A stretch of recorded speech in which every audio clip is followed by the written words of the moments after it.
Welcome to the London Hour. It's not in London, it's not an hour, but I'm here to share thoughts, commentary, and opinions with you about tabletop role-playing games and your other favorite forms of entertainment. Let's dive in with double music, apparently, today, because I messed that up. Whoops. Oh, well. This stuff happens. We're going to talk about Eldamon today. You don't know about Eldamon. We're going to talk specifically about theory crafting, what it would look like to create an Eldamon League play-by-post gaming opportunity in the London Station Discord, which I'm very excited about the premise of, and I've already caught myself slipping, so we're doing that to start off. If you're new to London Station, welcome in. Happy to have you. We do all sorts of things like coverage of tabletop role-playing games, we do topical discussions, we do actual plays of video games and solo TTRPGs as well. Yesterday we took a look at Have You Been a Good Girl, an indie game off of Twitch. Itch. I keep saying Twitch when I talk about itch, but it's Itch. And that was a fun look. But we looked at all sorts of stuff. We looked at Pumpkin Spice when that was blowing up. We looked at Rune Way, which is a game I'm excited about. So lots of tabletop role-playing discussion, but we do a little bit of everything. So we're happy to have you if you're new. If you are new, feel free to poke around. We do have a Patreon and a Discord. Patreon comes in as low as a budget option of $1 a month, and you can get access to the London Station Discord, which is full of all of my fantastic friends with whom you can have fantastic conversations and talk about all sorts of stuff, and potentially join in Eldamon League, which, you know, we're working on today. So if you're here listening to this and it hasn't happened, then what's going on? Be a part of the solution. We'll take a look. It'll be fun. Now, another thing that is timely alongside this is that Eldamon Legends, which is we'll call it the first expansion of the Eldamon line. We've got Eldamon right here. This is the book. It exists for Pathfinder 2nd Edition and Dungeons & Dragons 5th Edition. I don't know anything about 5e, so it's all Pathfinder for me. But fantastic book, mechanically, thematically. But here's the challenge, and here's why we're doing this today. There's a lot in here. And unless you have a campaign that is solely focused around getting these guys into the game, or unless you have a player who is like actively trying to play as much of this content as possible, you're only ever going to see a fragment of it. And I was like, oh, that's a shame. So independent of any sort of larger campaign considerations, I've been thinking about this for a long time. But I was realizing, this could be like the first big community game on London Station. We do have some play-by-post games running on London Station Discord, but this would be like a community mega game-ish type thing, but just like a skirmishing deal. Maybe not a whole lot of roleplay. Maybe, I don't know. My thought is to use the lore of the Eldamon books as they are, which is interspersed with a bunch of other Roll for Combat, Battlezoo stuff. So anyway, we can deal with that as we go. I don't have a structure or a plan for this. Purely just want to explore the possibilities. So what we have so far, and the reason this is timely is I was saying the first expansion for Eldamon Legends, has started to drop content. So they are doing kind of a year of Eldamon kind of a thing where once a month they're dropping an additional element from this book that's getting beefed up a little bit. And so one thing we're going to do today is we're going to look at the PDF just briefly and just skim it, because this is, you gotta buy it if you want it. But we're going to look at it briefly to get a sense of what is coming from each of the elements. I can tell you off the top of my head, there is a common, uncommon, rare, and unique legendary Eldamon of the element in the Fire PDF that just came out, which is why we have there's fire in the title, and I did fire in my eyes. Anyway, it's fun. So we'll look at that. We'll look at, there's some items that Eldamon classes can use. But here's the thing I'm thinking about. I'm getting ahead of myself, but here's what I'm thinking. I don't know that I'm going to want to have players have a mechanical character outside of the Eldamon. I'm more thinking that they'll just run the Eldamon individually. And yeah, it is a lot to juggle. It is. But when it's like the whole point and draw of the thing, then I think it's okay. Because you can play type charts against each other and do all sorts of fun stuff. I think it'll be good. Also, for whatever reason, I don't know why, if my AC is not working today, but I'm going to go check on it because it's like really hot in here for 9 a.m. And so I'm going to go check on that. I'll be right back in just uno momento.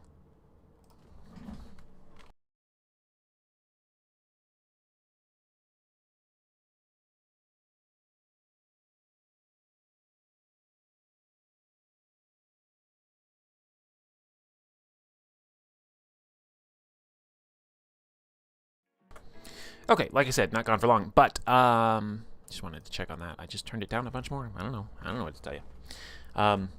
Anyway, where to start? I don't know. I did get the tablet out so I could draw out ideas and see where we want to take this thing, but I welcome any participation, any thoughts or ideas, people who are familiar with Pathfinder, people who are familiar with community games, people who are familiar with play-by-post as a medium, people who are familiar with Eldamon, people who are familiar with anime tournament arcs. You know, like, let's get it. Let's just get it all. And, okay, that's not a bug on my leg. That is the cord. Okay. Let me clear. How do I want to do this? I'll put the keyboard here, and I'll put the tablet here like we normally do. And one other thing I need to do is I'm going to spin up some music for us today. It's just going to be that Tales of Symphonia soundtrack. Someday, maybe, I'll pull down some Pokemon game music, because I think that's usually safe, because, you know, they're not scrubbing for that. They assume people are streaming their games. Maybe. It's a theory. Where did I put this playlist? There it is, and here it goes. Well, do we want to do Tales of Symphonia playlist or Legend in the Mist playlist? I think Tales of Symphonia is more fitting for Eldamon, so we'll do it. This is a little dark. It's a little dark of a song. Happy Sunday morning, you have this dark music. All right, let's come on over here. And not forget about our voice training, because we don't do that because we're great. Get the window capture going. And there is our canvas. And let's start designing a community something game. I don't know if it should even be called a mega game. Could be. Tournament game? All right. So it begins. Let's go. Let's, I don't know. I think, be a little extra here.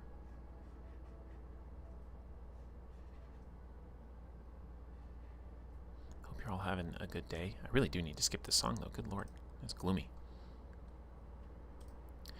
Gloomy. Eldamon. If you don't know the lore of Eldamon, you know, I don't really know it that well either, but the concept is that there is like an elemental deity pantheon type deal that's at the center of the world called the Eld. And Eldamon are little elemental creatures that inhabit the world. They infuse things. They are usually out of phase with reality, so they can't, like, physically interact with much on their own. So they're not very disruptive to the world.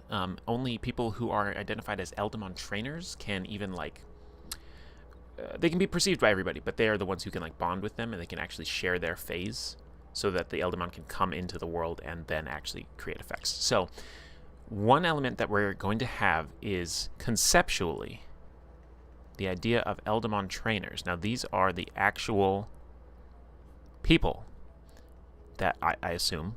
These are the people in Discord.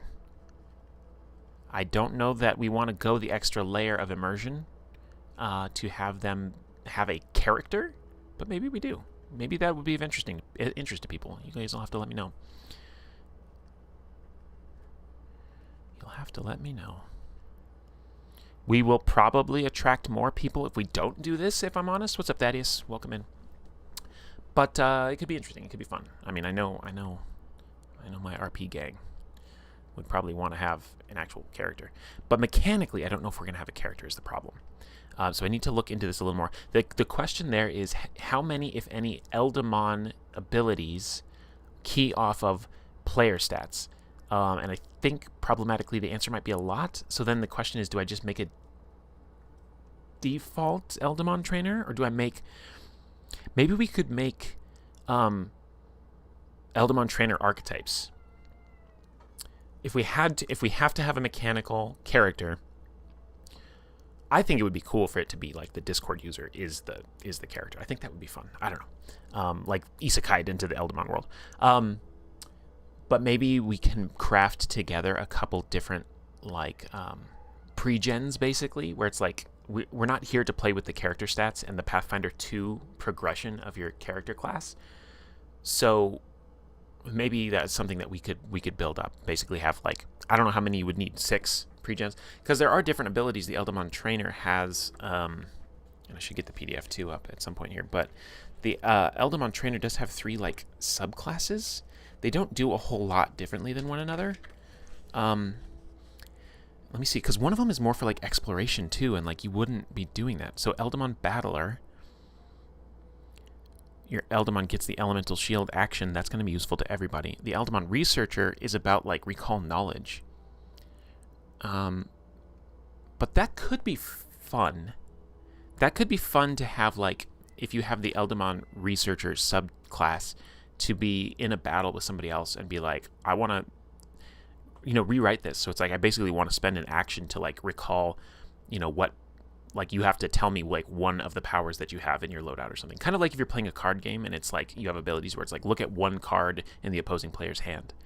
It could be fun to have abilities like that. And then Eldamon Whisperer. What's the deal with this one? So this is all about like finding more Eldamon. So I don't know. At a certain point, maybe you create them whole cloth and come up with other gamist abilities. So how do I want to do this? The big question is, are we going to use the class? And if so, the subclasses. This could be a thing too, where we go through and we iterate and we have you know, arcs and tournaments and whatever, and like seasons, if you want to call them that, and then after that we can say, okay, now we've seen how it works. Now we're going to add an extra layer. Now you can start to customize the trainer, and we'll create. It doesn't even have to have a feat structure. It doesn't have to have any of this structure. It could be a wholly independently created thing that's just abilities that you can earn and pick that let you affect the battlefield and do other cool stuff.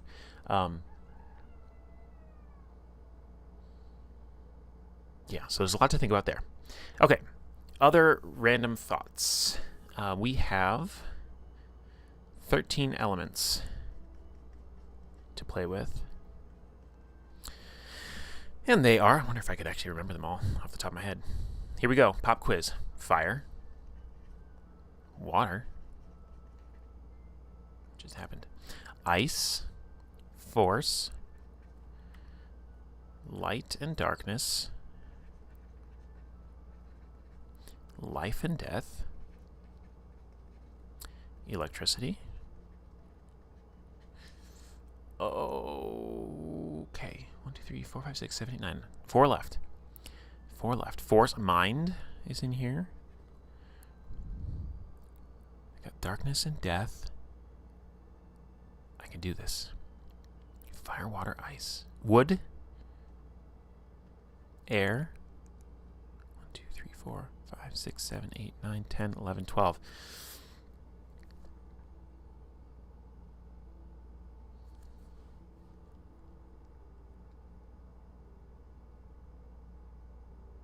I'm just trying to think of the little critters themselves, because that'll give it away if I can think. All I got to do is picture one of the cute critters that I haven't thought of so far.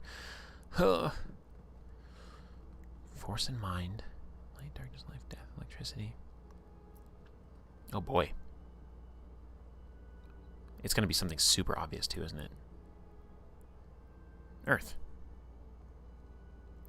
Did it. Yay, push the soundboard that makes the happy sound. I don't have a soundboard. So that's what we're working with. Now, why does this matter? So Eldamon Legends is going to bulk up each one of these. So Fire has been released to backers. And there's a whole progression. And sadly, Force doesn't come out until like, I think it's February of next year, which is my birthday month, which is cool. But like, I want new items for Amy. You know? So, point being, we should figure out, let me get the PDF up. We should figure out how many of each element there are. They're not evenly distributed because there were some stretch goals unlocked. And so I think it's darkness or death has an extra family. I think it does. Eldamon. Got a friend of all. Eldamon. You're welcome. There will be singing today. I was going to sing Shimmering Scars. Maybe we'll take a break at the midpoint and I'll sing Shimmering Scars. It's a sad song, but, you know, it's me. What do you expect? Is there an easy way to see them in, like, the table of contents? There is. Okay. They are not... Okay, they are separated by element. Okay, cool. Cool. Eldamon entries. All right. So, we have, if I'm not mistaken, I'm actually going to cover up my OBS here, so hopefully everything keeps running. We have... It looks like each one currently has 2 common families. I'm going to double check this. 1 uncommon and 1 rare. New arrival in receiving bay. Really? Welcome. When I cover up my OBS so I can't even see it. Welcome in, Bao. 1016. Welcome in. Glad to have you. I literally just covered up my screen where the alerts come up. I'm like, no! Glad to have you in here. We are theory crafting an Eldamon play-by-post league for the London Station server, which you can get to through our Patreon, but it's fun to make stuff anyway. So what we're doing is just getting the lay of the land, understanding what's currently out there, so we have the statistics in hand when we get to theory crafting. Let me, though, go and confirm that I'm not crazy. It's either 2 common or it's 2 uncommon, and I don't remember. Okay, Terrapoof is common. Scrolling. Larvapore is uncommon. Okay, so I was wrong. It is not this. What are my hotkeys for this thing? New? I don't remember what I set everything to. There we go. There we go. 1 common, 2 uncommon, 1 rare. And we know that with Legends, with the fire, we got 1 more uncommon, 1 more uncommon, 1 more rare, and 1 more legendary. Now we could have some sort of mechanic to quote-unquote unlock this Legends content. Of course, people would have to have it. I'll call this standard. But point being, at the end of the day, we are going to have this minimized. Are the different kinds of Eldamon like Bruiser, DPS, and support not in any explicit way that you could see? All good, love Eldamon content. Well, we're glad to have you here. We did do a look at when Legends was kickstarting. I did a stream on it. And just kind of went over the base of the book. And I think we looked at the electricity element kind of top to bottom. Just picked an element and did it. But the premise at the very top of the stream I said is like there's so much content here and it would be tough to really see a lot of it. And so the idea of this is to be just like a skirmishing league where you build teams and you fight off against other people in the Discord and whatever it might be. And then we briefly talked about, and I'll get back to your question, Thaddeus.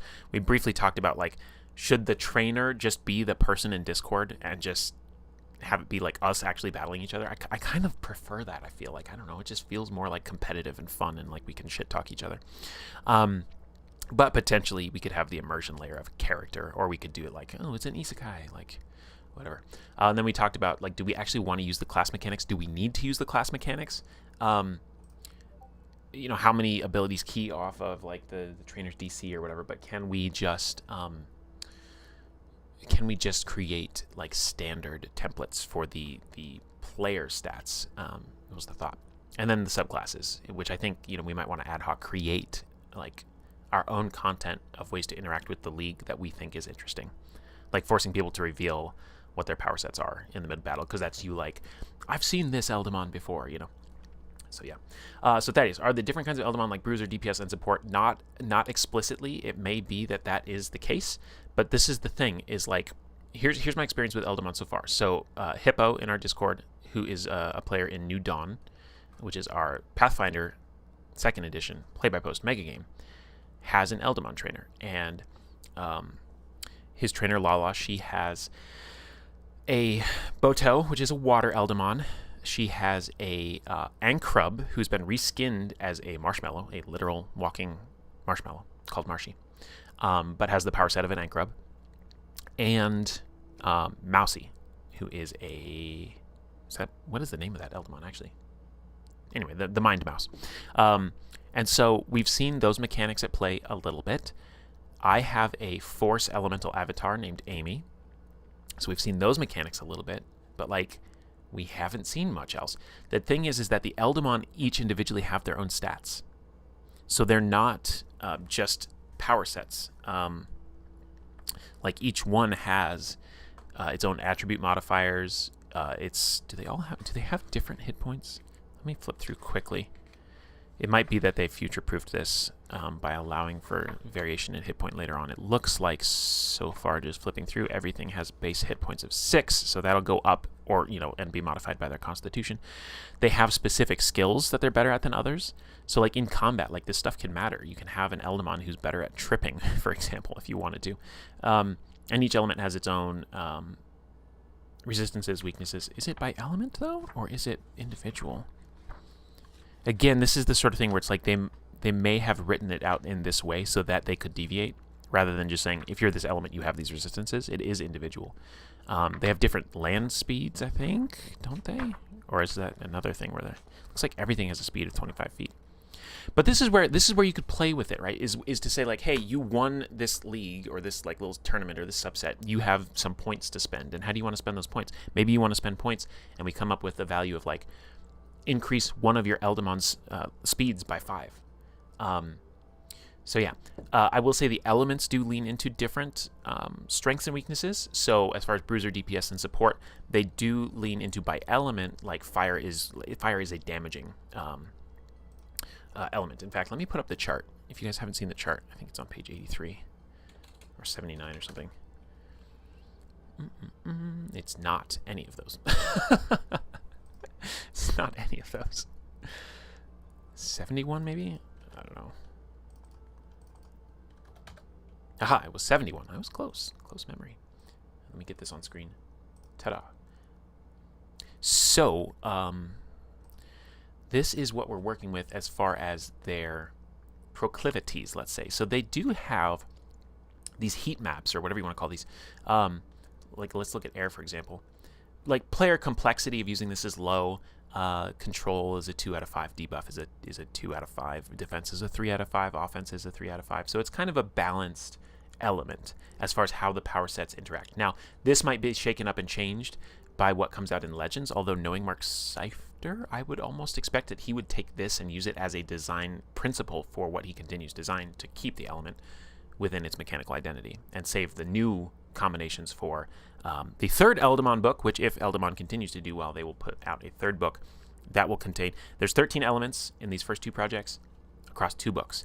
So then there's 7 left, so they're going to take the equivalent of what they put out for the 13 in the 7, but the page count should be around 1 book's worth of material, and we'll get the other 7 elements, which is like poison, space, time, body, I don't remember, music, I don't remember all of them, but doesn't the PDF have a chart for if one? Oh yeah, I wasn't watching chat. Yes. So, darkness, death, earth, electricity, force, all this stuff. So I have force, which is a lot of control, and I love it. It's so fun. Oh my god. I'm in a battle right now. There's a bunch of demons coming after us, and I still have my fastball special queued up. So fastball special is a level 9 power where you take your ally, you yeet them at the enemy, so they basically get to move for free. You deal some small amount of force damage when they land, because there's a shockwave when they land next to the enemy. It doesn't target the enemy, so if they're concealed, doesn't trigger. They land, and your ally gets to make a free melee strike without multiple attack penalty, I think, as a reaction. Anyway, it's been fun. So force has been a lot of good time. But I'm surprised that the offense is so low, because the damage output seems good, but I guess some of these others might just be crazy. Yeah. So, to the point of, like, are some of these more support than others? Yes. Is it kind of pointless to run support if you don't have anything else on the field with you to support? Yes. And so, that's where, another thing we need to talk about is, like, what goes on the field? Like, I guess battle types is the question. And one of the first things that come to mind is, when you think about Pokemon, you have one-on-one, you have doubles, And I don't know if they've come up with anything else. Have they done triples in any of the games? Probably. But I would think that this league could handle up to triples. Just for the fun of it. Because you can have your life Eldamon healing your other ones and so on and so forth. It's like, the thing I'm concerned about, though, a little bit is if there's a life Eldamon out there, it's going to be focus fired. Right? Which maybe the meta is going to work out that way, that if you're burning your turns to take out the life Eldamon, then the other ones are setting up. So it might be that we find and we have to come up with, like, just like a Magic the Gathering format. You have to adjust and like nerf and buff things and try and make it work. I don't expect this to like go gangbusters crazy and have like 30 people sign up to be in London Station Eldamon League, but hopefully we can grab a couple people to start off with and just play. Just the fun and joy of play. But some of these are like a light and a dark. They have built-in counters to one another. So it'd be funny if you have opposing teams that are like turning the lights on and off and doing all sorts of crazy stuff. I think there's a lot of opportunity for fun here. So I think there's going to be, some conception of one-on-one, but I think this is going to be like a special thing because you're going to probably go for your damage dealers, your fires, your electricities, your, I don't know what the chart said, wood and air. I think we're pretty high on the offensive power. So I think the one-on-ones are actually going to be kind of like a prestige like event type of a deal. I think doubles is going to be your bread and butter. Let's draw some bread. This is important, guys. It's a chill stream, so we have to draw bread. There's some bread. And we'll draw the butter perspective going the other way. We'll have a 2-point perspective drawing of bread and butter. Okay, and a plate. Oh, the plate really ruined this. We were doing so well. Anyway, doubles are your bread and butter. Triples are, I think, going to be a special thing as well. That's my expectation. But, and so maybe life just doesn't really show up in one-on-ones. Maybe it doesn't really show up in doubles. And maybe it really kind of only shows up in triples. And maybe you say that, like, life and death are only viable in triple battles. Or something like that. You know what I mean? To, like, flex it around. I don't know. But what we're going to end up with over time is we are going to have 2 uncommon families, 3 uncommon families, 2 rare families, and 1 legendary after all of this is released. So we're still a year out. We'll get 1 of these a month. And I don't know how we want to interface with Legends content. Also, there's a question of, like, do enough people even own the standard content? There isn't, like, an SRD for this. So, I don't know. I do not know. But yeah, okay. Here's the thing I was going to think about. So there's 13 elements. Let's just say, for the sake of humility, that we're going to have like 4 players.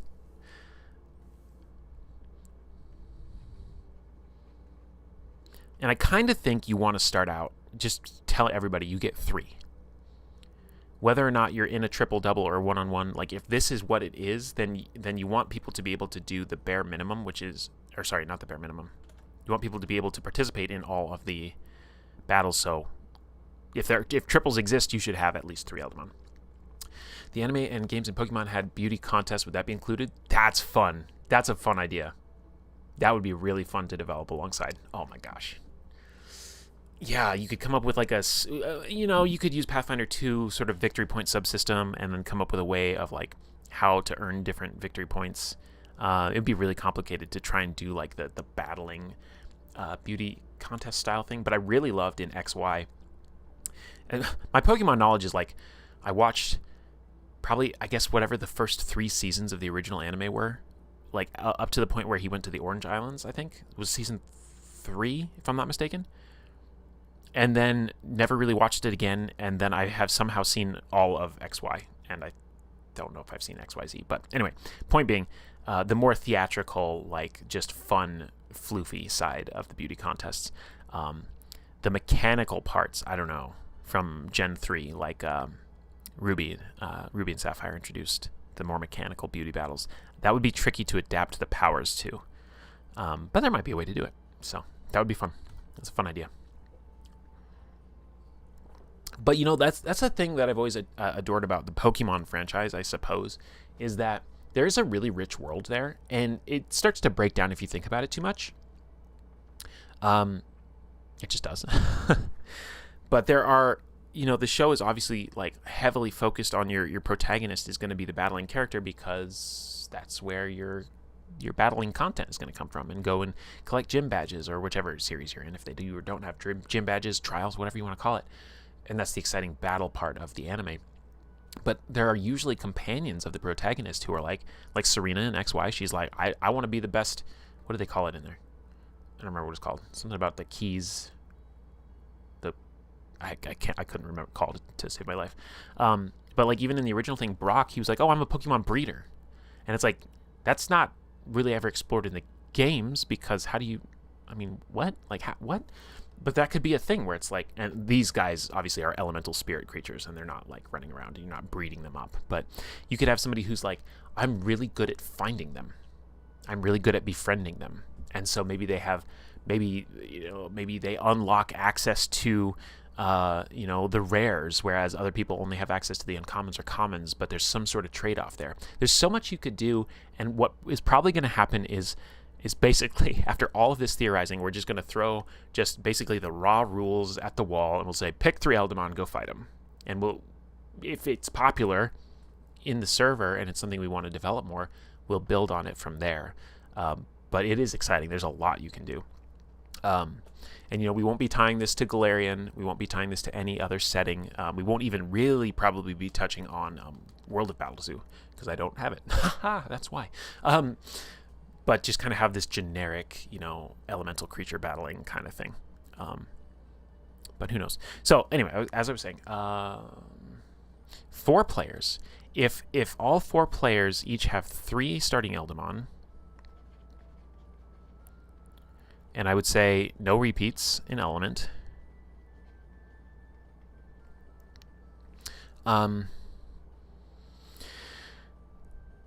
Okay, sorry, my brain is still booting up, even though I've had coffee. And there are, let's forget about legends for a second. There are 4, in some cases 5, because I think it's death has 2 commons and 2 uncommons.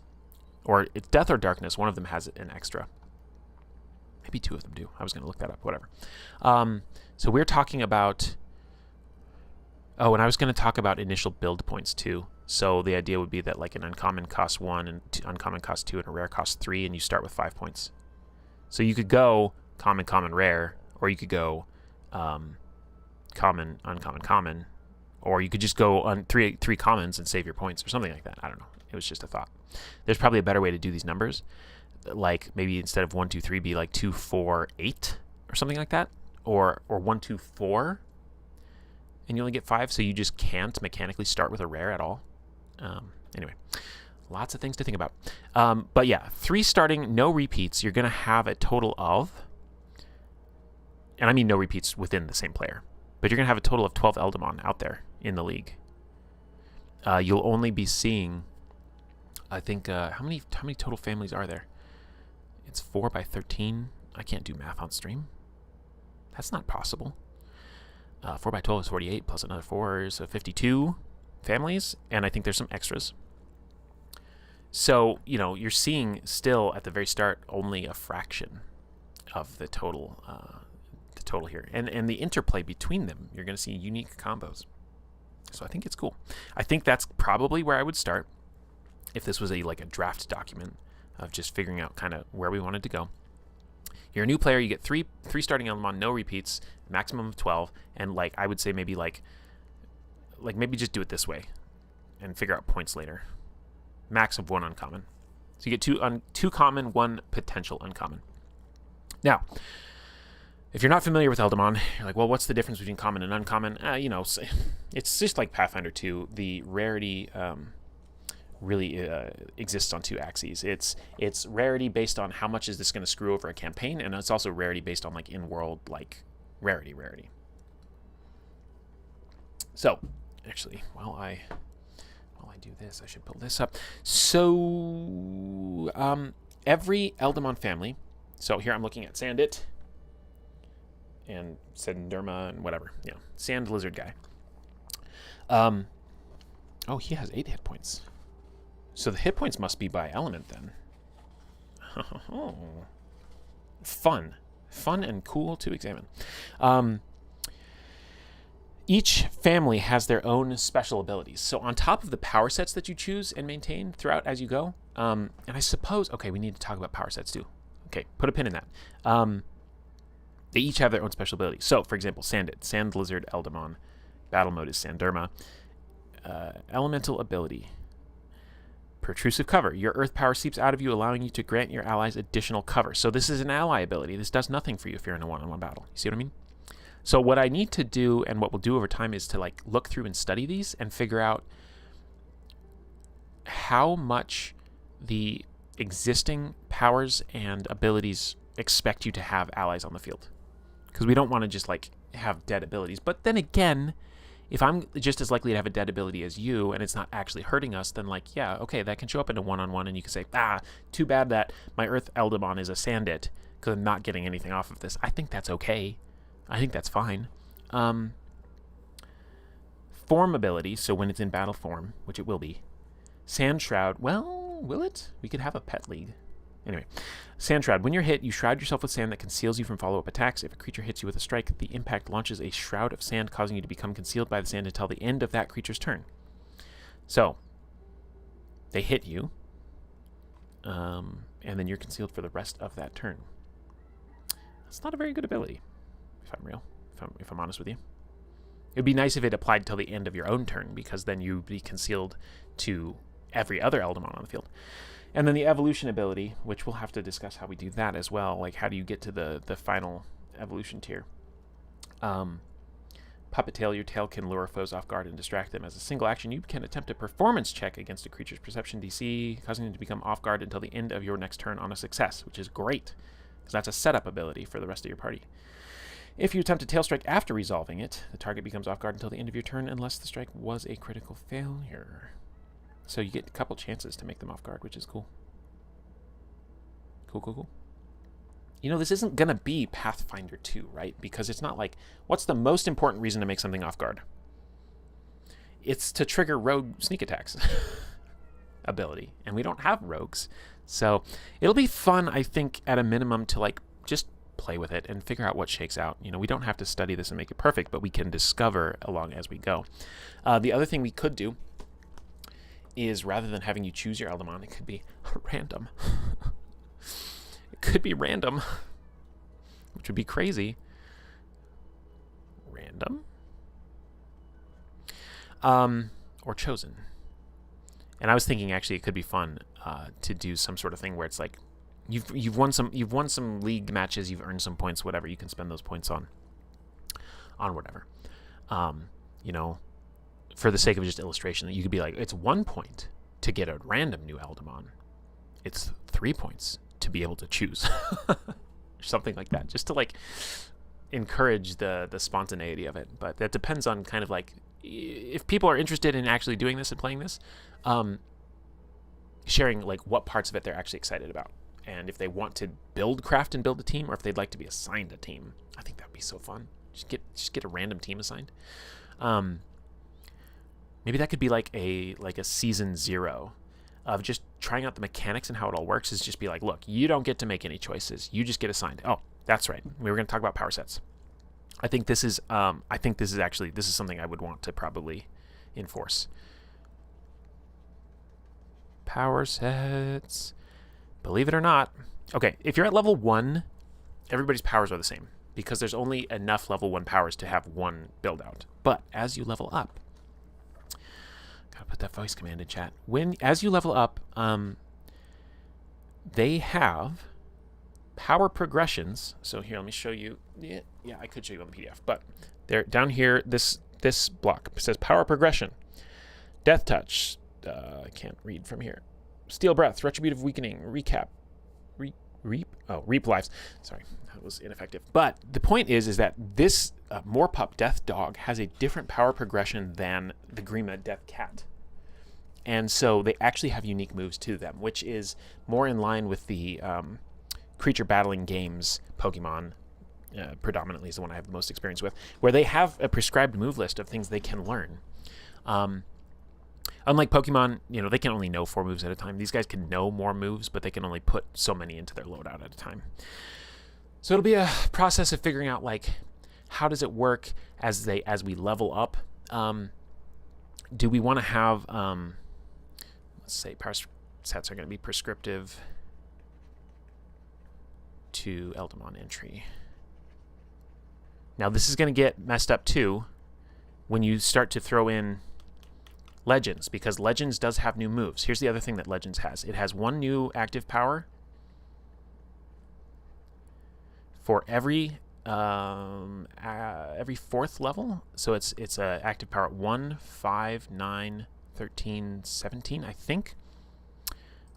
Let's open it up. And again, this is this is not like to be shared out there. So we're just going to skim through it very briefly. Oh, it's not bookmarked. No! Bookmark it, please. It's only 23 pages. So, and this is the legendary guy. There's like a whole story about how you have to meet this dragon and try and recruit him if you want him as an Eldamon. There's like a whole lore piece. Pretty cool. Okay, so we have an active power. Yeah, 1, 5, 9, 11, and 15, and 19. 11, 15, and 19. 1, 5, 9, 11, 15, 19. So there's a new one for each of these, which means you can now have unique level 1 power sets, because you may or may not have that one particular active power. I don't know if they're going to template this so that it's the same for all elements, but there is a new reactive at 15.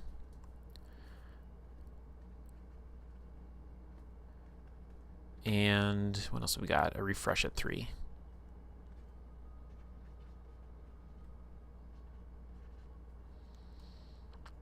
Active, reactive, refresh. Those are the only 3 types, right? I'm not losing my mind. Okay. I will show you this, though, because Mark actually mentioned this in the update. This ability. So I'm going to show this fully because, like I said, he mentioned it. All shall be flames. Time is 2 rounds. You spend 6 actions. And then at the end of your 6 actions, you deal 2d8 fire plus 2d8 for each level you have. You're going to be at minimum level 15 to use this.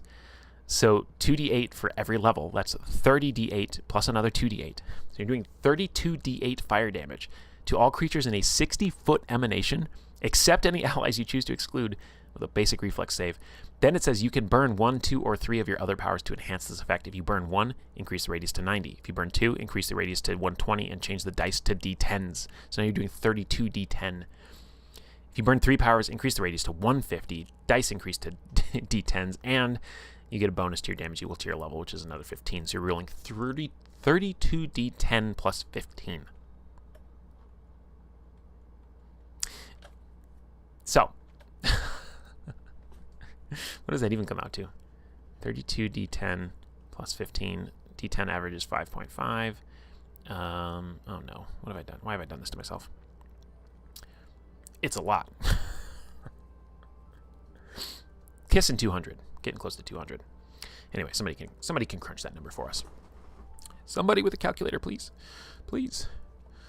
So that's what we're getting. We also have items, and the items probably I would assume we're not going to see in the Eldamon League, again, because they only currently exist for fire. So until that product is fully out, we probably won't touch that. And you'll have to probably earn these or unlock these or do something, if anything. But yeah.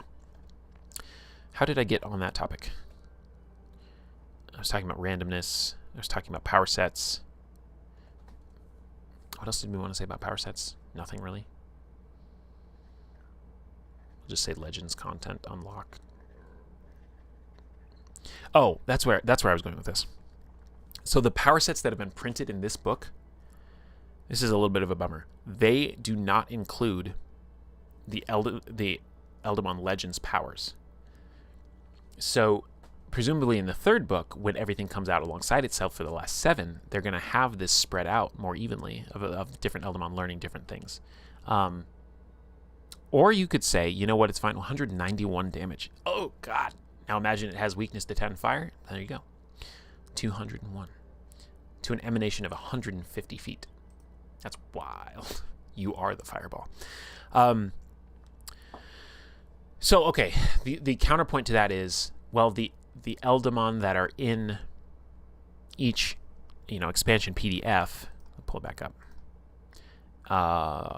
have the chance to have these powers built into them. So that might be the way to do it. That's a lot of damage.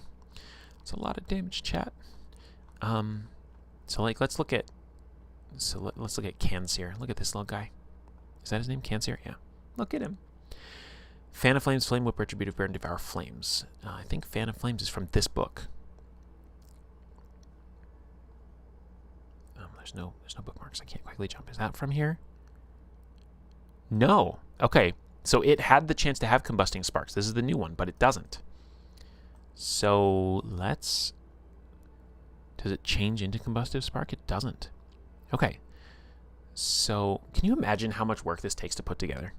This is why this is such a cool product. Okay, so this guy, Blazy, he does have Combusting Sparks as his level 1. This is the legendary guy. He does not even exist at level 1. That's funny. I do recall there being something somewhere about how they future-proofed. In the original book, they were something like, unique or legendary Eldamon. They don't start at level 1. They just start straight at level 5. Did I miss somebody? Oh, there's this guy. So he has Combusting Sparks. So 1, 2, and does he have it? No, he doesn't. So 2 out of the 4 have the new level 1 power, which means 2 out of 1, 2, 3, 4, 5, 6, 7, 8. So 25% of them have the new power. So you could just say, well, it's already kind of captured by the fact that these are the ones that have that power built in and the rest don't. But I don't know. Things to worry about, again, because Legends isn't fully out and only Fire exists. It's probably not worth stressing about. Okay. I need to take a quick break because I was rushing this morning and I didn't eat, and I need to at least shove a piece of toast in my mouth. So I'm going to go do that so I can continue. While we're doing that... nothing. While we're doing that, nothing. Just chat amongst yourselves. Think about Eldamon, and I'll be back with you in just a minute.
Okay, we're back. Thank you for hanging in there.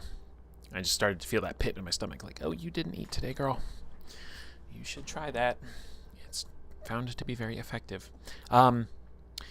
Cool. Let's go back over here. Gosh, I don't even know where to start from here. There was a thought that I had about the complexity of... Let me bring that back up. This complexity here, that maybe when you're doing team building, there's actually weights given to different elements by the complexity. So there's low, medium, and high. Let's map this out. So air, dark, death is low, high, low.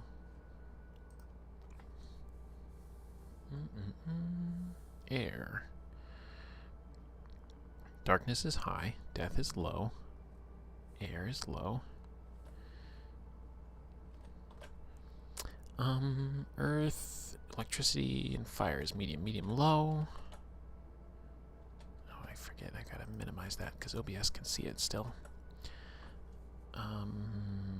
Low. Earth is medium. Electricity is medium. Okay, let's go in order. Force, ice, and life. Medium, high, high. Ice is high, huh?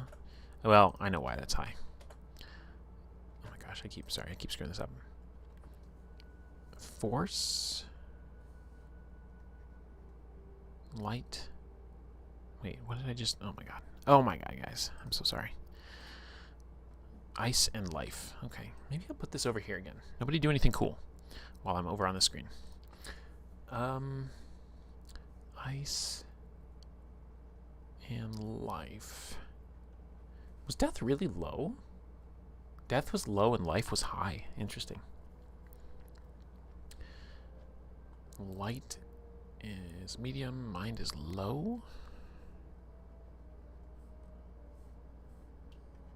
Wood is high for sure. And water is medium. Okay.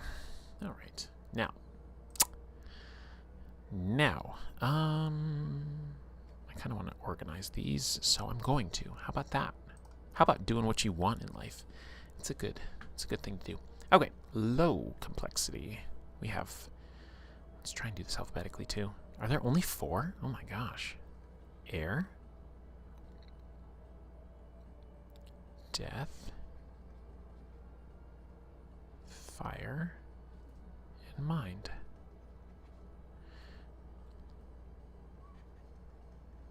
Medium. I should be looking at I should just look at this in my physical book. That would be smart. I even had it bookmarked and everything. Oh, guys. This streaming thing. Also, how's this for some Eldamon battle music? Alright, medium is going to be earth. Electricity.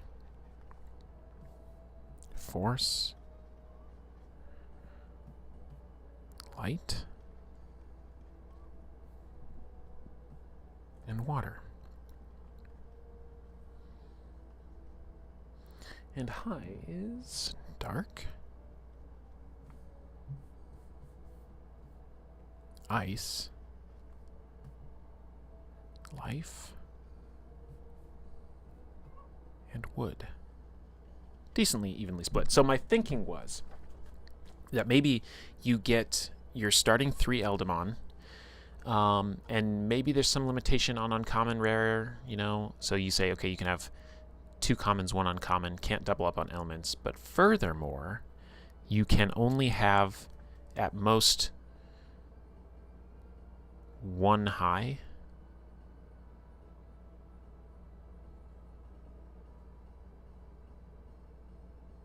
For starters, you know what I mean? Because wood is an absolute. I mean, it's cool mechanically, but it's challenging to manage. I used some wood elemental powers with some enemies at one point, and it was a lot. It was a lot, which made me think. While I was eating quickly, it made me think of another potential issue with this whole Eldamon League situation is how to administer maps and such. Oh, I've had my music muted this whole time. Sorry, guys. There's a rockin' battle music going on. Okay, I wonder how long I've had the music muted. I don't remember muting it. Classic.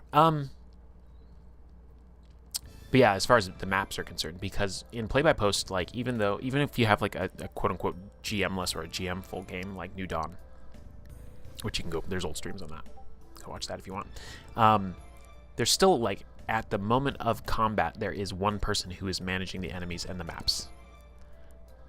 This would be, potentially 2 players could spin up a match, and between the 2 of them have to make the maps themselves, or somebody would have to administer every single fight,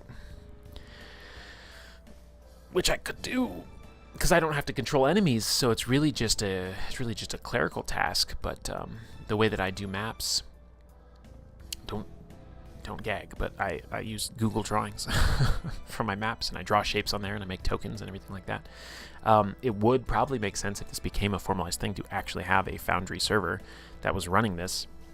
That could be up full time, and that people could just jump into and go to the arena battlefield. And I don't know, I do not know nearly enough about Foundry to pull any of that off, but I have friends who do. If they become interested in this, they could help. I also don't have a Forge server. I don't have anything hosted. I got nothing, and we're trying to go, low to no cost here. So the thing with Google Drawings is you can give permissions to anybody, so that anybody can move any token around or whatever like that. And then you could just have some sort of expectation that, you're expected to screenshot and update the battle map in the combat whenever you can. But then, that's a trouble for people playing mobile. So then it's like, well, then do you use Google Slides instead? I don't know. But yeah, I was thinking, it might make sense to limit one high complexity element. Basically, you have free choice of everything, but you can't have a dark and an ice, a dark and a life, a dark and a wood. That gives us what, 10? I think 4 gives 10.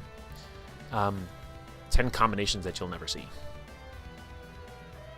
in a double battle anyway, and then more that you would never see in a triple battle. 4 more you'd never see in a triple battle. So that's 13 combos you'll never see.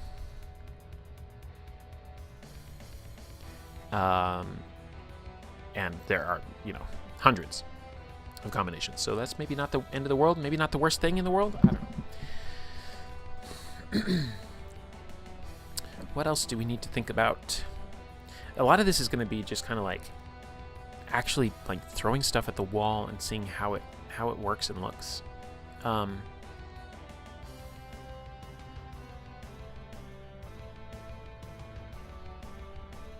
Yeah, there's the actual. Okay, let's break it down this way. Start to think this way.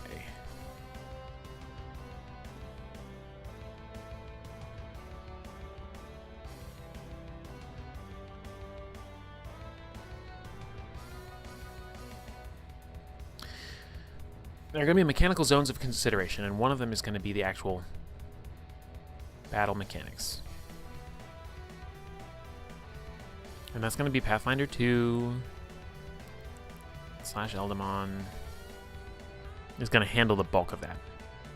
Then we have the team building rules. And then we're going to have tournament / skirmish rules. These are 3 distinct mechanical zones that need to be addressed, and they all need to sing together. So by and large, the battle mechanics will probably work themselves out, and if there are dead abilities or dead things in there, that's probably going to be fine. It's not the end of the world. Team building rules we kind of already have down for the start. We don't need to think about because subsequently advancement goes in here. And here we have to think about reward systems. But for initial team building rules, we kind of already have it. We just haven't really laid it out clearly.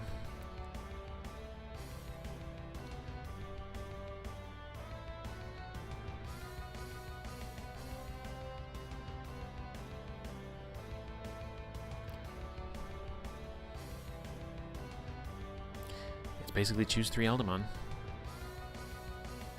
No, can't write.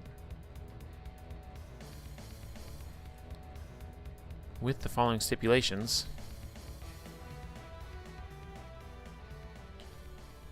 Maximum 1 uncommon.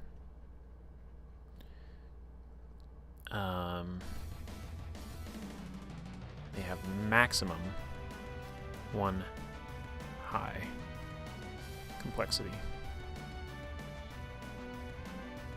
That's it, right? That's what we got.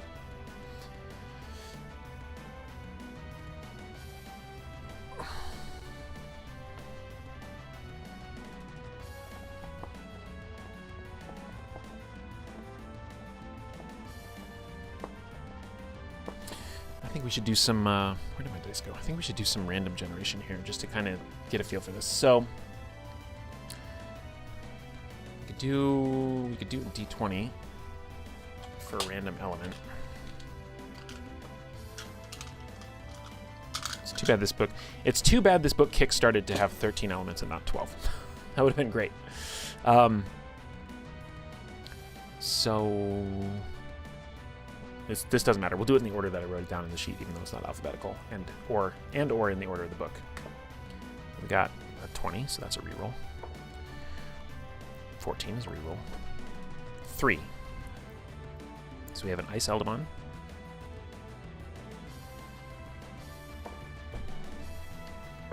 Wow, I'm getting a lot of nat 20s here. We got a 2, which is water. And an 8. 1, 2, 3, 4, 5, 6, 7, 8 is death. That is an interesting team. Death is low, water is medium, ice is high, so that does not violate. So that's our starting team. Now, there are 1 common, 2 uncommon of each. So we can only pick 1 of these. So we're going to get 1 out of the 6 of these, and we can have any number of these. I don't know if this is the way. Do I want to do max 1 uncommon, or do I want to do max 2 uncommon? I mean, at that point, why do we even care? At that point, it's just kind of like pick anything not rare. Is that what we want to do? Because if we just say pick anything not rare, we actually have 3 choices for each element, and that feels a lot better. Incoming message. Love the idea of an Eldamon lead. Thank you so much. I don't know if you meant to put your name in there or remain anonymous, but I appreciate it so much. That's awesome. I think this would be a lot of fun. I think this would be a lot of fun if we could figure it out. I really do. So yeah, I appreciate that so much. Thank you for the support. Every little bit means a lot. Means a lot.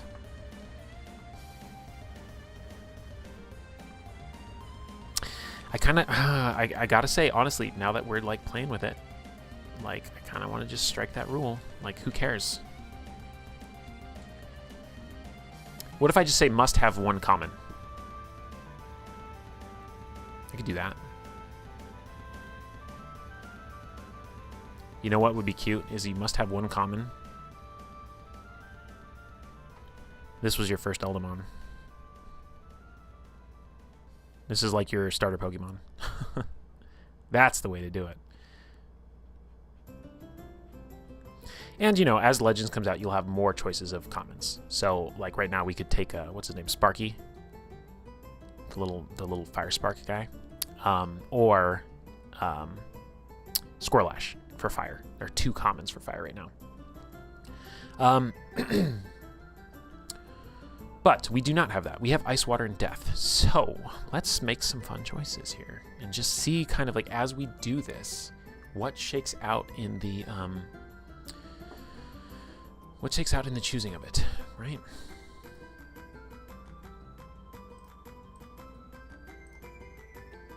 Ice, ice, ice. Ice, ice, baby.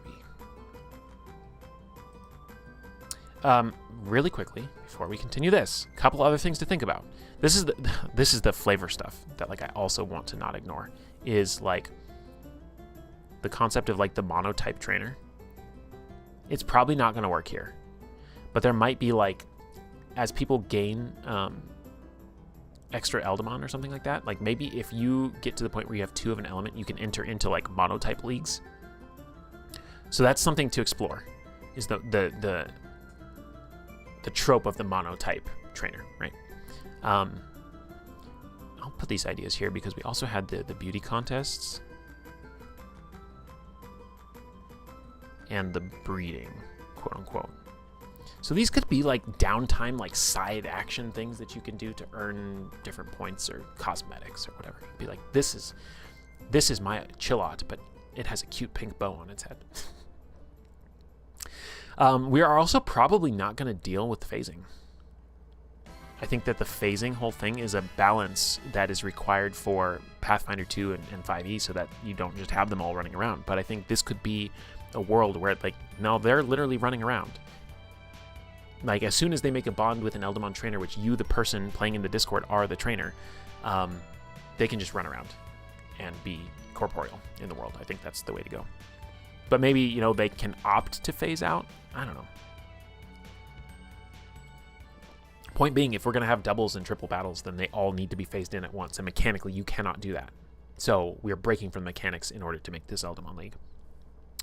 There was one other trainer trope I was gonna make a note of, but I cannot remember it for the life of me. Okay, let's look at some mons. So we are going to get to choose one of Chillot,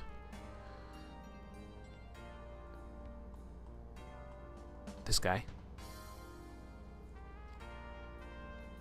Pengil. Well, that is his evolved form. Look at this guy. Look at him. Yeah, we're gonna hippo mode this. We're gonna roll for these. Oh my god, Coolaboo. I love this one. Sorry, we're not gonna roll for this. I've always wanted to have one of these guys.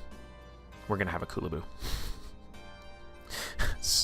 Sorry you don't get to choose, chat. Sorry, we're not going random. We're getting ourselves a Coolaboo. I totally screwed that up. Hold on. Hold that thought.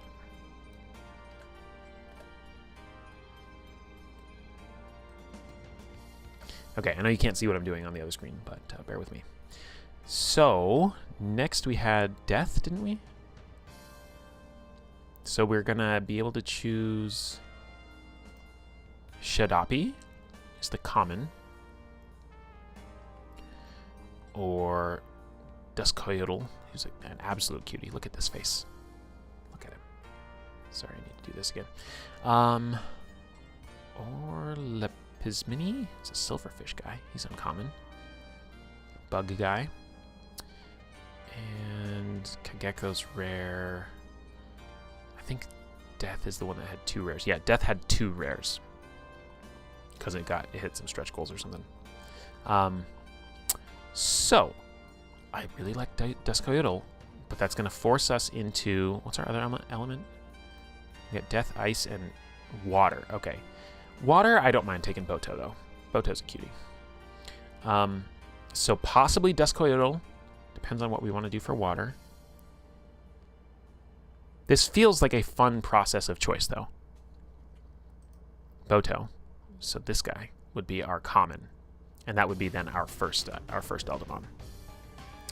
Poohide. Eel Dragon. I don't remember seeing this guy at all. Look at him. He's cute.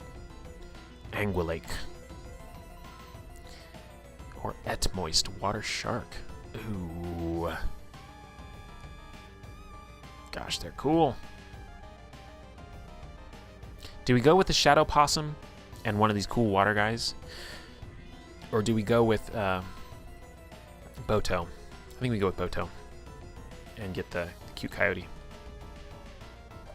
This is me not looking at their mechanics at all, by the way. I'm just like, mechanics, what do you mean? Death, Eldamon, where did you go? There you are.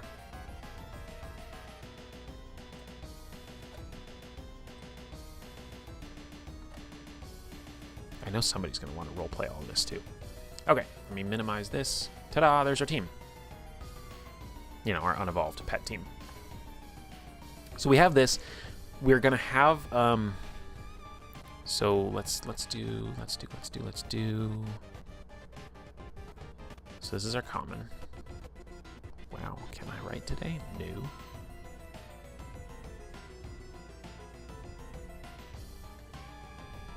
This is uncommon. Oh my god. It's truly, truly egregious how badly I'm writing right now.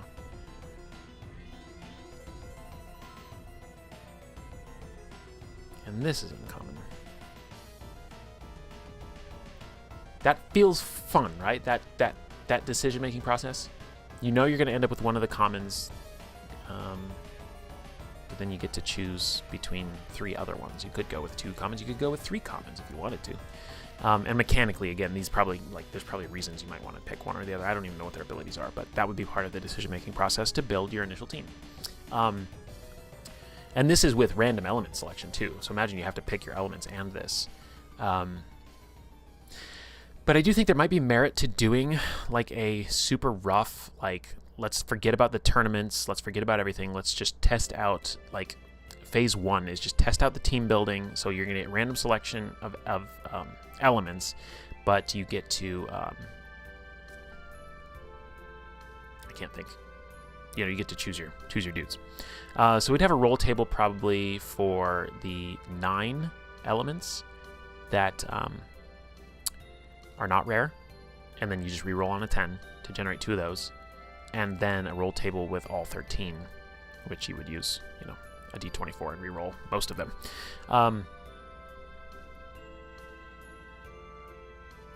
So very low chance then of getting one of the rare of the highs. So maybe I don't want to do it that way. I don't know. Maybe you just roll the whole table. And then if you have got, that's what you do. You roll the whole table until you hit a high complexity. And then once you have hit the high complexity once, then you roll on a sub-table that only has low and medium, if necessary. That's how you do it. Do I want to write that down somewhere? I don't know. I don't know.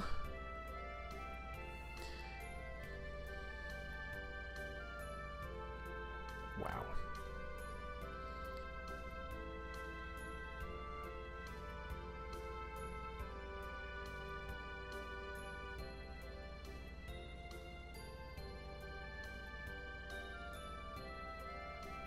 These notes are terrible, but I will know what I mean. So there you have it. These are our dudes. They already have a set, you know, bank of powers. So we call ourselves level 1, and they already have their powers chosen for them. They already have their stats, and you could immediately start, you know, paddling.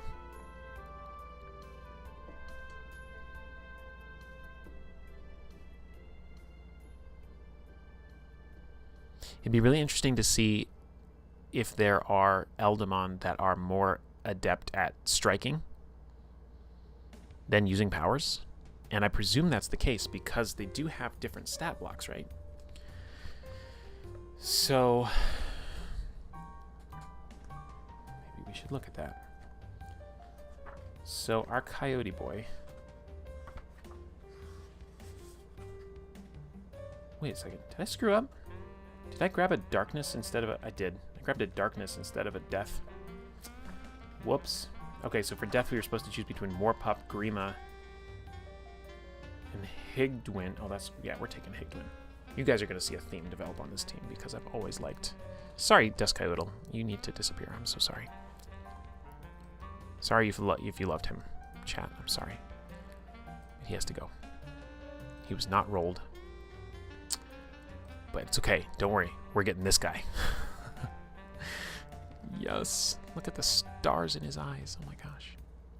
What a cutie.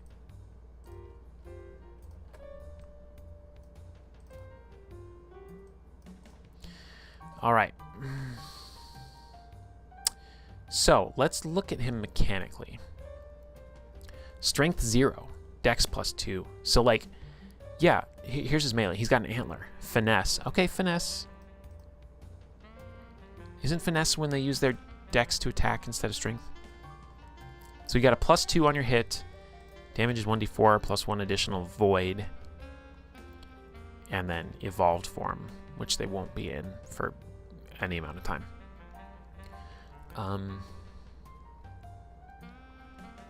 Oh, that was going to be the other question.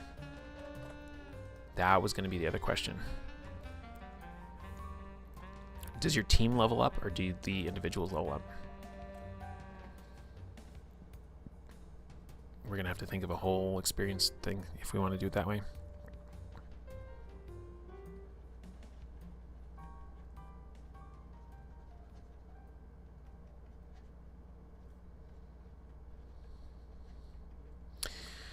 Oh man, that's a headache. Okay, because Pathfinder 2, like, these battles need to be level for level. But I suppose there are specific breakpoints where actually leveling matters, right? So the power progression only jumps every 2 levels. So it might be that you don't play even levels. So that's one way to go, is you just go level 1, 3, 5, 7, 9. And sometimes, by the way, if you're looking at these power progressions, sometimes they will skip an entry because, yeah, they gain access to a new power, but they don't get it in their loadout. They get one of the lower ones instead. So, like, our Higdwyn guy that I'm looking at right now does not have an additional power progression at level 9. But then you get to level 11, and then you unlock their battle form. So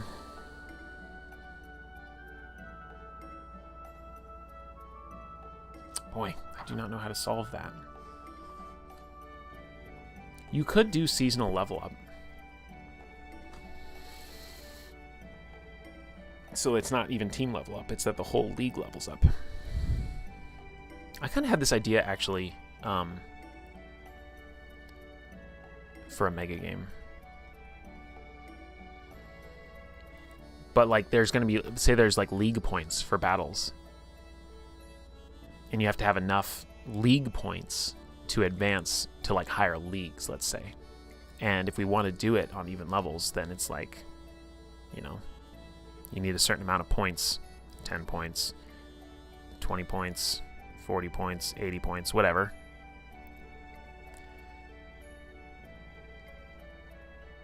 And then you unlock the ability for the entire league to go up. I don't know how I feel about that. Because then you can't do separate levels. However, what you could do then is you could have concurrent leagues running, and you could call them, like, this is the Lemon League. And then you might say, okay, I'm going to break off and have an entirely separate team because I've got enough points to buy a new team, and then we're going to start the, you know, the Orange League. And then the Lime League or whatever. So there will be new like jumping on points. I don't know what these arrows even mean. Something like that. How else could you do it?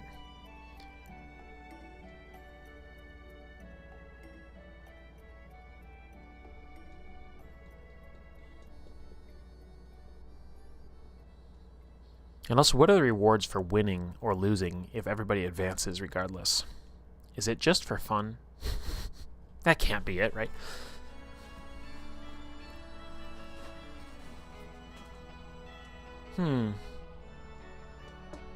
Well, we are getting a little ahead of ourselves, because remember, we're trying to find the basest concept that we could bring to the server. And that, so far, is random element generation, choose your guys, and throw them at the wall. You know, start with a double battle. So you can field 2 of these at a time. I think that works. Oh, that's what I was doing. I was looking up stats to see if it really makes sense that some might be more strikers than others. Okay, so Moorpup has a strength 0, Grima has a strength 0, Higdwyn has a strength 0, and Clorse, the rare death Eldamon, has a strength of 2. Do they have? Let me see this. Yeah, I think these are an array. -1, 0, 1, 2, 3, 4. Yeah, they're all an array. And they all have wisdom +4, right? Because they're tied to the elemental avatar, or the Eldamon trainer. So everything has wisdom 4.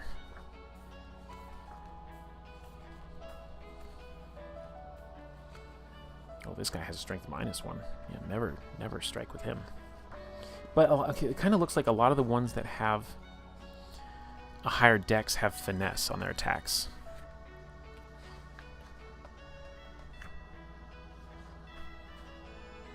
This is the stuff we need to figure out. Also, while I'm just mindlessly flipping through pages, I should do this.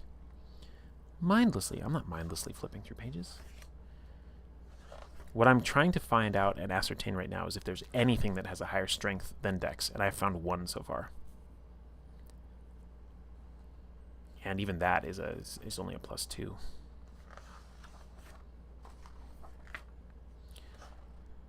But the ones pretty much without fail, if they have a higher dex, their attacks have finesse.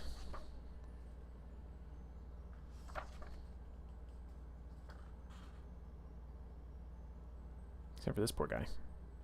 Oh no, he does too. He has 2 attacks.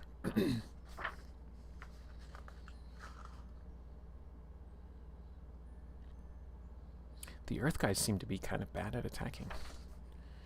These are the trends that, like, I want to, like, engage with this material and start to get, like, a sense for trends. Where, like, people could start to talk about the meta and be like, oh yeah, Earth Eldamon are not good at basic attacks, basic strikes. You know, and start to, like, develop this kind of sense for the meta of it. I think it would be really fun. I will tell you, though, I have not seen anything with a strength of 3. So even though these are done in an array and everything has wisdom 4, nothing has a strength of 3. A lot of stuff has a dex of 3. And the ones that have a dex of 3 have finesse. So those are your strikers, basically. And presumably the ones that aren't really great at striking have better con. Yeah, that holds true here. And really, int and charisma are only going to come into play for... Well, charisma will come into play for saves. Here's the other thing, is that saves are not listed here. And I know saves get used against class DC. So how would we want to do that? Is to actually break it out and calculate saves for each Eldamon? Because I think that would be better. And you can do that. Just using the stats.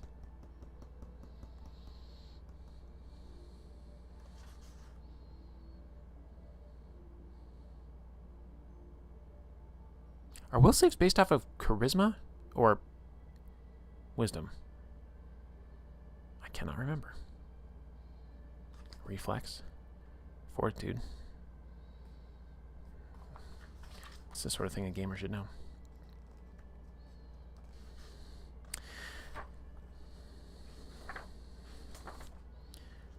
But that's another... Okay, they do have modifier progression. So when they hit level 5, 11, 15, and 17, they get attribute boosts. And they are specific to the Eldamon. All Eldamon have 4 wisdom? Yes, they do.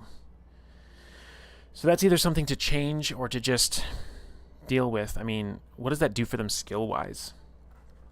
Let me pull something up here.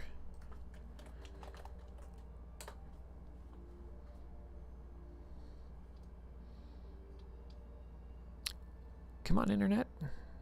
Don't give out on me now.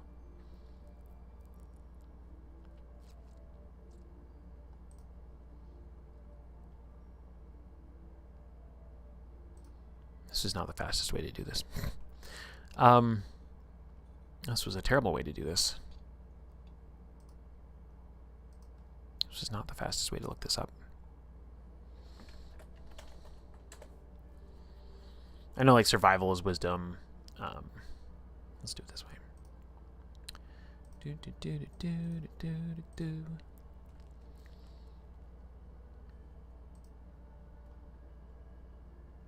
Okay, this is killing me. Why is...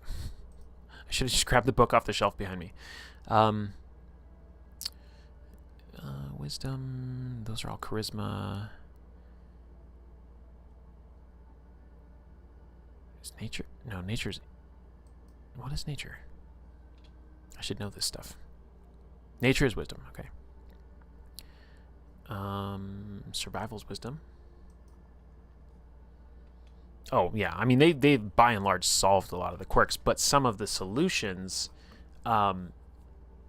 hinge on the fact that there's an Eldamon trainer who has a class and has stats, and then the monsters are bolted on in a way that works really well.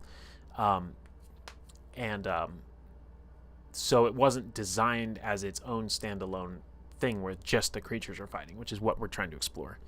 I'm just trying to think, like, what's the downside to having everything have a foreign wisdom? You know, does it really matter? And it probably won't, because you're not going to be using like survival checks in combat. You're not going to be using nature checks in combat necessarily. I would want to probably rewrite recall knowledge, so that, you know, again, there's some sort of element of like being able to figure out what your opponent has on their loadout or something like that. Because everybody's going to have perfect information about weaknesses and such.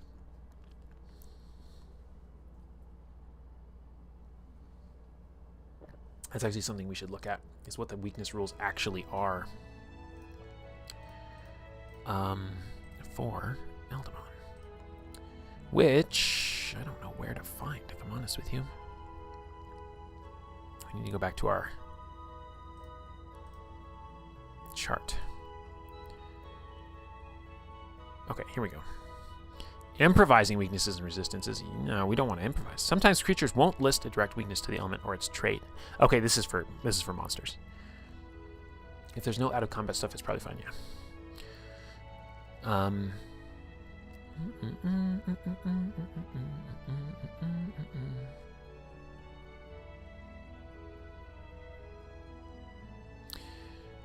GM should determine when to apply weaknesses and resistances to the more esoteric elements. It's recommended to err on the side of applying them more often. Even with the most generous interpretation, a wood element's resistance to time effects is only going to come up rarely, so it's best not to turn the excitement when it finally comes up into disappointment by excluding a temporal effect that lacked the time trait. Okay. I think that's cool that wood resists time. That's really cool. It's just neat. So here's your resistance chart. Everything resists itself, and air is good against body, which doesn't exist. Earth and wood. So there's maybe some element of like certain elements that aren't out yet that stuff might be good against. They're kind of nerfed. Like body is weak to, well, but poison's not out. Time's not out. So I don't know. But what were we gonna try and figure out?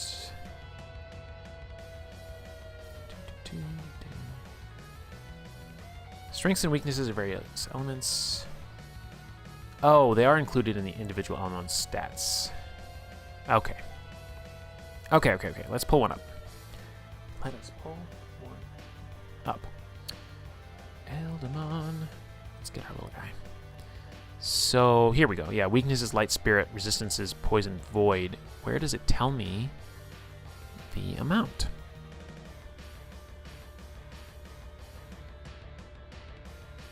I feel like I'm missing some context here.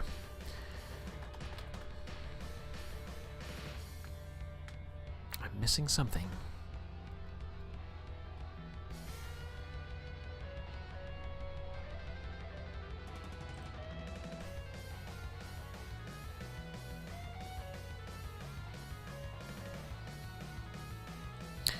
Maybe it's here. Languages, level, proficiencies.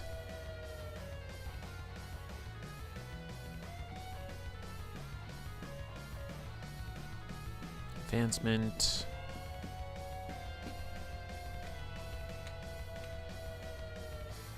Armor class, hit points, powers.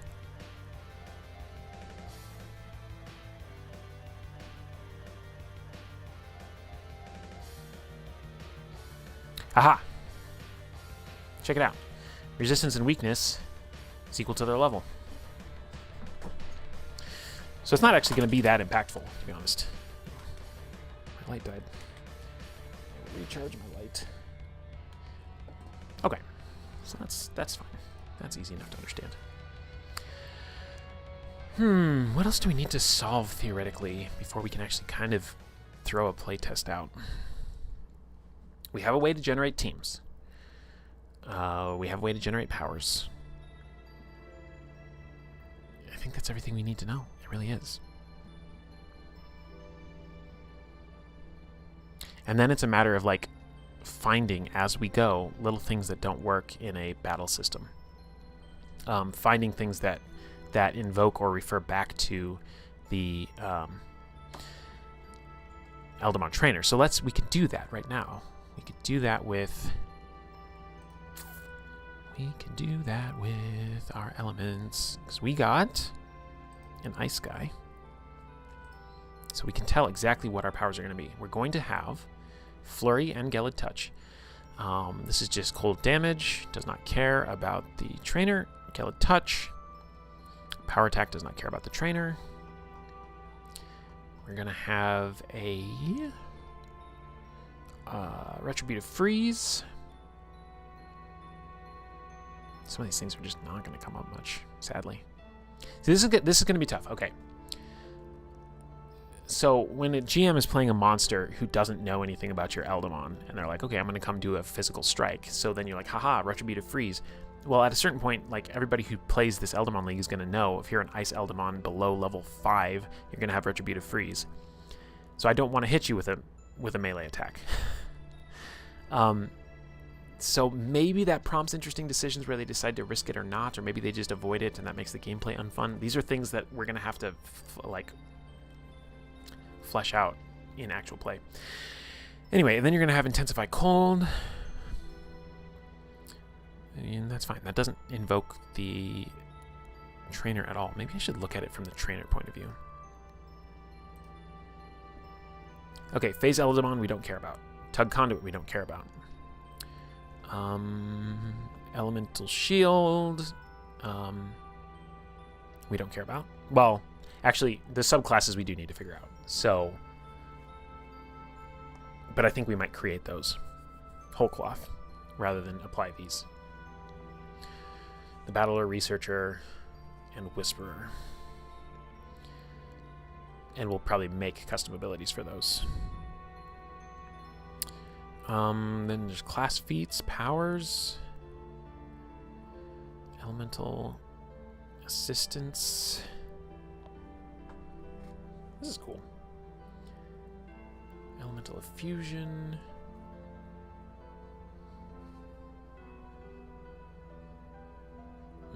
Don't need that. And it's just class stuff. Then it's just feats. So let's look at the feats. Elemental Coordinator, that's not going to do anything. Elemental Steps. Yeah, increase all your Eldamon speeds by 5 feet. That's a must take. Languages nobody would take. Familiar nobody would take. Incarnate Eldamon. Okay, nobody would take that.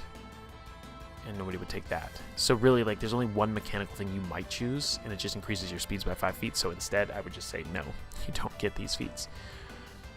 Interacts with phase, we're not doing that.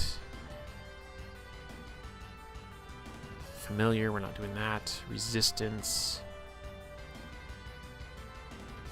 Increases their resistances. So there's, like, things that, like, you might want to cherry pick and say you can, like, buy these for specific Eldamon. So if we do a league leveling up system and you're like, well, it doesn't really matter. Well, here's your customization. You can buy the 5-foot move speed. You can buy the enhanced resistance. You can buy,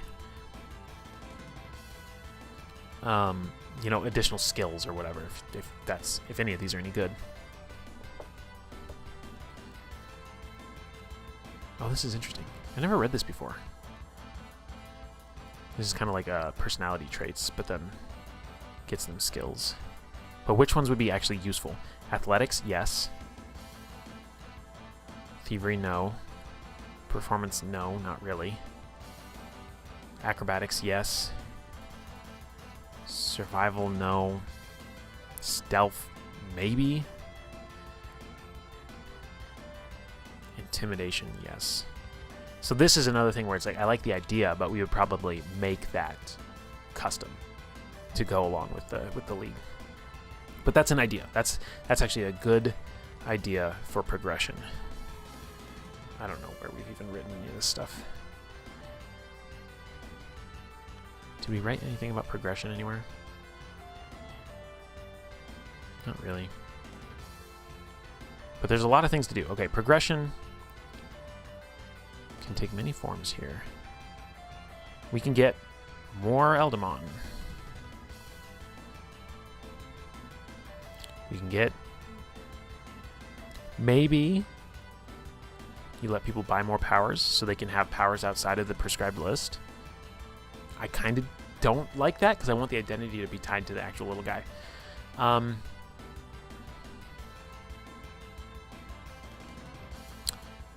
What did I just say? Oh, like feats that you can tie to Eldamon.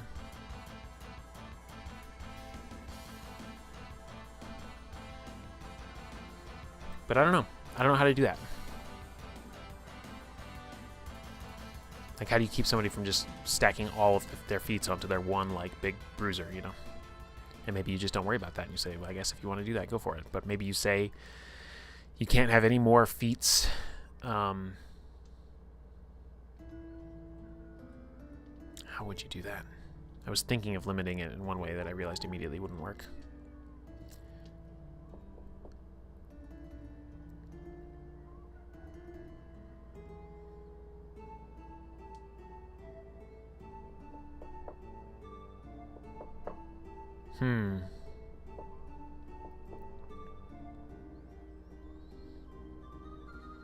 I'm going through like several ideas and then I'm killing them one by one as I realize they won't work.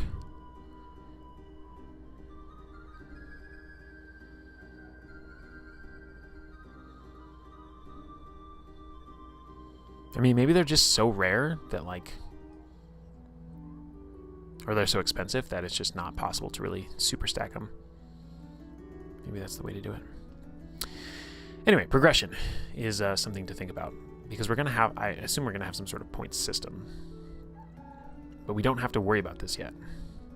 We just have to make it mechanically work first.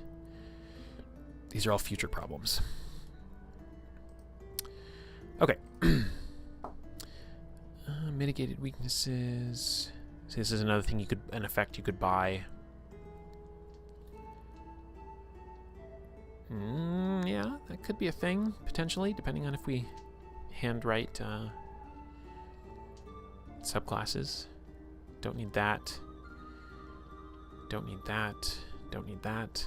So there's a lot of stuff here that's just not going to apply, and we can pick and choose the ones that will, and then make them purchasable, basically.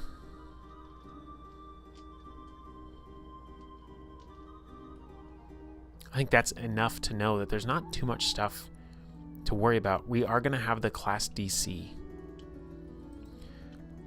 Limited to 1 or 2 feats per month. We could do it time-based, but, you know, without knowing what any activity level would be, there's no way to know if that's a firm restriction or not, if it really matters. So I probably won't do something linked to time, but it could be to league level. Like, you can only buy 1 feat per league level, regardless of how many points you have. League 1, League 3, League 5, League 7, League 9, whatever we want to call it. And then, yeah, you could put them all on one Eldamon. You could. You spend your points to beef up one particular Eldamon. Other people are, you know, building out different Eldamon, but then maybe you become like the person to take down, where they're like, this trainer has a really beefed up fire Eldamon, so everybody's like speccing into water now. So maybe that's fine. You know, maybe the meta corrects itself. But we need to figure out the DC stuff. Trained Eldamon Trainer Class DC, because that's going to be something that progresses. It looks like we would just be able to make a simple progression table, tag it along with the Eldamon side, and then everybody's going to have the same DC. And I don't know how that feels. If that's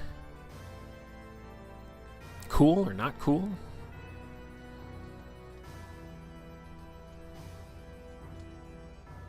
I guess, what are you usually using the DC for? Is for saves. And so if we let the saves vary, then it will still feel like it matters. Like, yeah, the static, like, you could then at this point just say, like, yeah, we're in League 3, the DC is whatever it is, at level 3. If they're trained in trainer class DC... Class DCs is something I never really fully got my head around, and I don't feel like it's very clearly explained in these books. It's, what, 10 plus level plus proficiency, just like everything else. So it should be... Come on, brain. Kick in. At level 3, it should be 10 plus 3 plus 2 is 15. Is that right?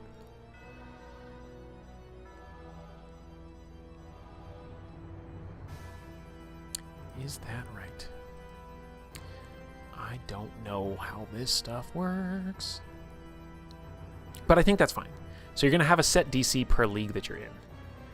And then... Yeah. That's only going to come into play when people are making saves against your Eldamon's effects. And they will have different saves based on their stats. I think it'll work. I think it'll work just fine. Because their proficiencies, excuse me, their proficiencies are going to go up in their power attacks and their skills. Power DCs, oh no. That's not the class DC. But it kind of is, isn't it? Because the power DC is... I don't remember. I remember when Mark was designing this, he was talking about how they had to separate out power DC from class DC because of some interaction that it was going to have with the base Pathfinder rules. Oh. They do have a Eldamon save. What does that mean? Hold on. How did I miss this? I think the juice in this would be cool arenas with hazards, something you don't get in monster training video games. Yeah.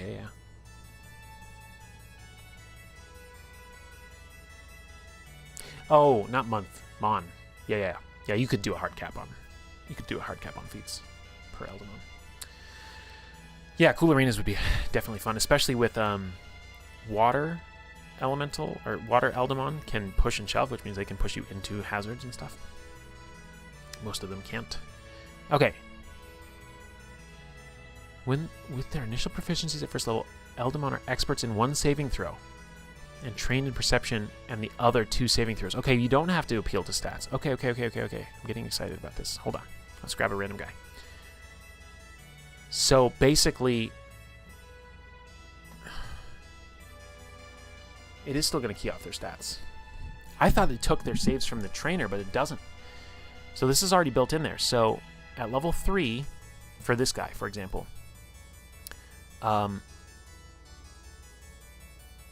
let's make it simple. At level 1, its reflex save is going to be expert, right? So that's plus 4. It's got a 3 dex, so it's going to have a reflex DC of 17, 18. 17?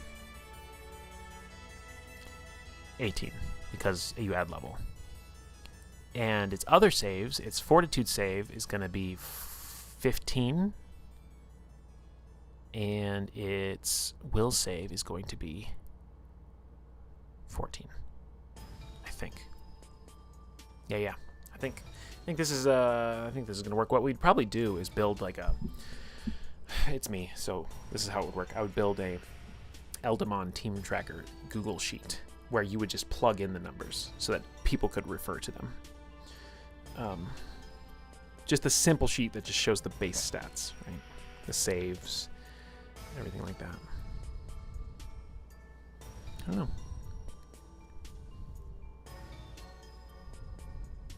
Interesting. So that handles saves.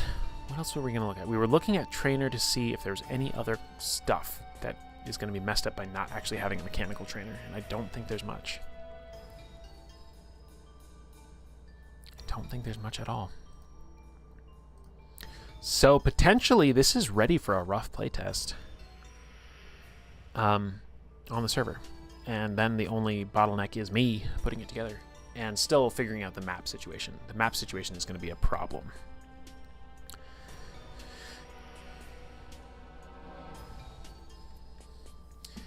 So perhaps, I don't know. Okay, you could do this with what we're going to use the word overlord, which would be like a GM above other GMs potentially. And you could have them design the battle arenas. And you could even have preset battle arenas that cycle through. Like you could randomly generate which arena your next fight's going to be in.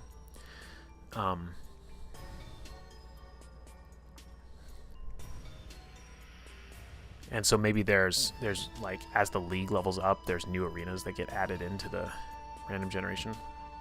I don't know why I love drawing these arrows so much. They never mean anything. Oops, I killed my 7. Boop. Boop, boop. Yeah. You know, or maybe there's an arena made for each element.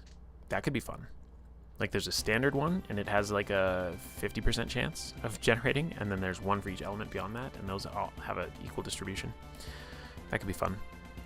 And then maybe like if you are in the if you're in the arena of your element, you get like a power boost or something. You know, even if we didn't put any hazards on the map and just had it be that, and be like, this arena is fire attuned, so fire Pokemon or fire Eldamon are enhanced, and anything weak to fire is nerfed in some way. I don't know. That could be fun. You know, because the idea isn't that like the best person should always win every time because they made the best team. It should be circumstantial. Like you don't know which Eldamon they're going to throw out, and you don't know which arena you're going to be called up to for your next match. So that could be fun as well. But to the point of this, then you would have a standard set. Oops. You'd have a standard set of maps. You can throw them into Google Drawings. You can set like the Overlord could set up the match, and then basically hand over control of it to the 2 players playing. And if somebody needs to be on mobile for a while, they can download the latest screenshots and they can draw on it with their phone app until they can get to a computer, or their opponent is like, hey, I got you, I'll move them on the map for you. Between 2 people and semi-frequency of access to computers, and then also potentially pinging the Overlord for help, I think it would be okay. And you could do Google Slides as well, so people could try to do it for mobile, but that would require me to learn, and I hate that. Just kidding. I could learn. I would learn for Eldamon League. I would learn. Okay. Yeah, the rest of it's all going to be determined by like figuring out how the meta even works. How much damage do these guys do? You know, how much health do they have? Oh, health was another thing I needed to look at. Is like, how is the health of these guys compared to the damage that they're expected to be doing?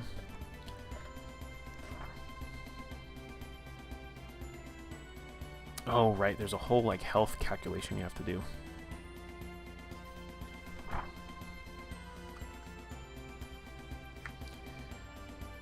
Their base hit points, they also gain a number of hit points equal to 4 hit points plus their constitution modifier for each level they have. So 4 plus con times level. So if you have a base hit points of 4, and con is 2, so that's, yeah, so they have 10 hit points at level 1. Wow. That's not a lot. So we might want to buff that. We might want to give them a level 1 buff.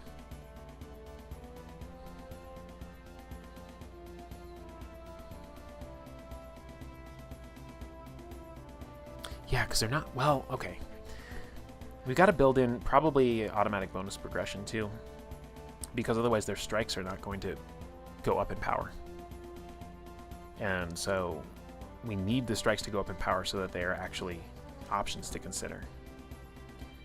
But that's easy enough, right? So level 2, they get potency. Level 4, they get striking. Level 9, they get greater potency. Level 12, they get greater striking. Whatever it is for Pathfinder 2. Just build that in. ABP. What else do you get for ABP?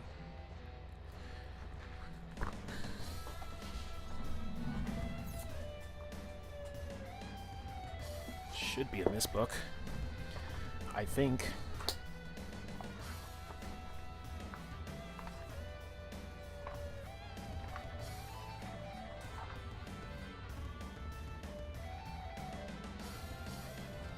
Page 83.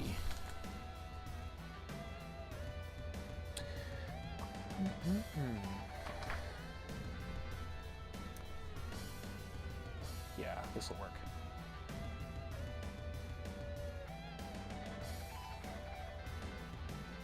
Yep. So you just run ABP. And then we got to do something about the health. But I think there was a section in the Eldamon book. It's some sidebar somewhere that talks about, like, if you want to just play as an Eldamon or use them as monsters, and there's an expectation of, like, what you need to do with the hit points to make that work. I don't remember where it is. Or if it's something that Mark has just said on, like, Discord.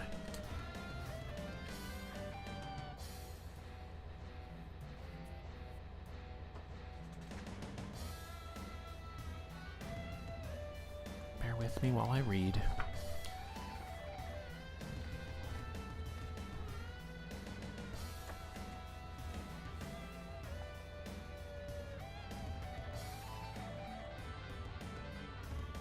Oh, and of course I could have read the section in the book that's literally about doing Eldamon battles.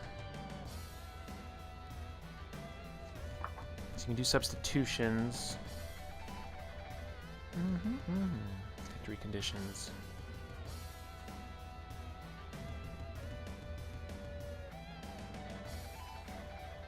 Yeah. Kind of forgot this existed. This already has a lot of considerations towards doing this kind of thing.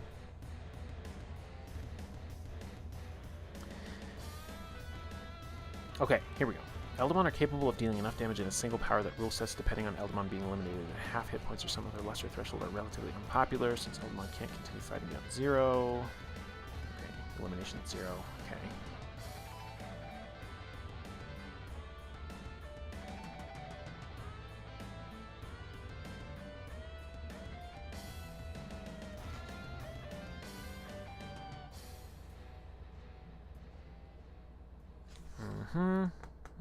Okay.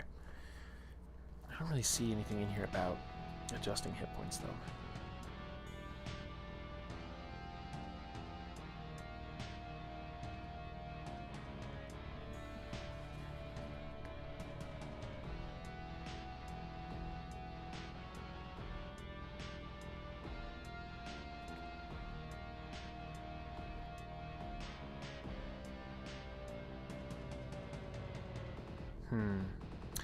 Yeah, substitution rules or something to think about.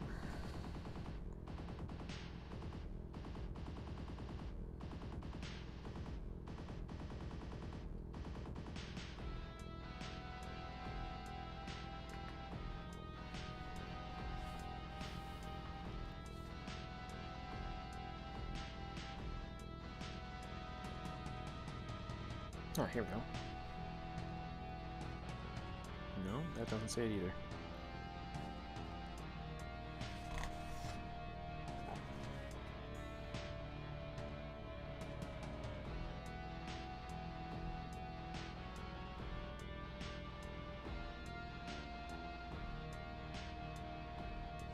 Increase their hit points by 4 per level if they'll be a full creature on their own.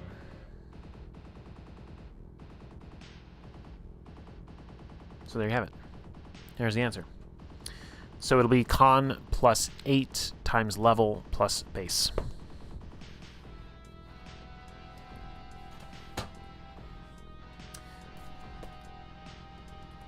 So that one we were looking at would have had 14 hit points, which is much better. This could still easily be one shot by a lot of powers, I think, but you know, I don't know. We'll see. We'll have to play test it. We will have to play test it. I don't know that I had much else to like think through. I think I have a baseline effective kind of a system here, which is cool. And then there's a lot more to be done with it, but I think yeah, we could probably just start throwing some matches together on the Discord. Once again, if you're not a member of the London Station Patreon /Discord, we do a lot of cool things there, such as an Eldamon League. We also have play-by-post games of Legend in the Mist running. A lot of GMs in the group. Running my Hellbreakers game is made up of all people in the server, but we did find a generous GM outside of our community to run for us, so that's technically a game that's come together through London Station, but if you want to consider joining up, it's inexpensive. And that's the last I'll say about that. Great group of people, a lot of conversations. And we've got little posts about what people are cooking and eating. In the Foodies channel, we've got channels talking about people going through different sorts of gender journeys. Obviously, being a transgender woman, that's something near and dear to my heart. So lots of cool things that happened there. We do also have a monthly newsletter that goes out that recaps kind of everything that's happened in the month prior. And there is a feature article that's written monthly. That is for the higher tiers, but it's there for you. So come check us out. If you are new, we'd love to have you, and especially if you're interested in being a part of this growing Eldamon League concept, you can be a part of shaping what it looks like going forward. And this is a concept that potentially then we could even write up, and I don't know how licenses work. You'd probably have to do all sorts of licenses with Orc and whatever, but I could actually offer that. But I wonder if I offer it for free, if I have to do any of that work. Or if I'm just like, these are the rule sets that we've used for our Eldamon Play-by-Post League. And then I could just offer that for free. Or like as a pay what you will. I don't know. I don't know how licensing works. It's not the point of it anyway. It's to make a fun thing for friends to play with together. So that's the important thing. But with that said, we've been going for about 2 hours straight. I got to work today. Blah. I got to work tomorrow. Tomorrow, by the way, send thoughts and prayers. Tomorrow I'm going to work fully out as a woman tomorrow.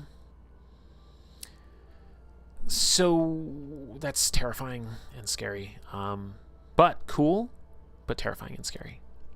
So that is like the last place that I have to be out to, so then I can just be out all the time, which is also cool and terrifying and scary. So anyhow, love y'all so much. I don't know, I'm just rambling at this point. Let's see, we should have some friends streaming today. I presume we can go raid out to them. They're not streaming. What? Why? We're all alone. We're all alone out here on the internet. Oh well, their loss. Hope you all have a fantastic rest of your Sunday. I'll be around the Discord today doing this and that. Lots of play-by-post games to keep up with. And with that said, have a great rest of your day. I'm getting a bunch of notifications. Wednesday night we'll be doing more Expedition 33, and then the weekend is up in the air. So, love you all so much. Have a great rest of your day, and we'll see you again on London Station. Bye.